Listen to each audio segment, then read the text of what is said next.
చాలామంది వర్కింగ్ విమెన్కి ఒక కన్సర్న్ ఏంటంటే, అయ్యో ఇది వెళ్తే ఒక 45 మినిట్స్ 50 మినిట్స్ సెషన్ ఉంటుంది, దాంతోపాటు అటు ఇటు వేసుకుంటే ఒక 2 hours హ్యావ్ టు స్పేర్ అని. So what is the motivating thing we have to tell them? Working women కన్నా ఎక్కువగా వర్క్ చేసేదాన్ని నేను. యూజువల్గా వర్క్ అనేది 10 to 7, 10 to 8 ఉంటుంది.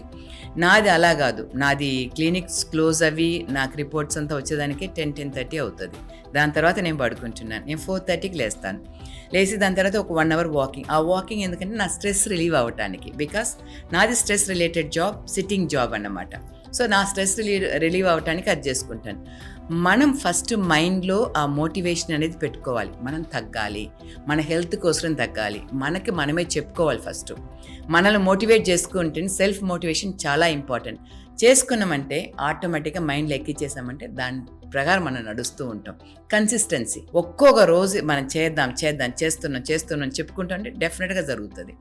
అప్పుడు మన హెల్త్ కానీ 45 మినిట్స్ మనం ఇవ్వలేదంటే మనం ఎలా మిగతా వాళ్ళు మనం చూడబోతున్నాం? లేదు కదా. మన ఫ్యామిలీ ఎలా చూస్తాం?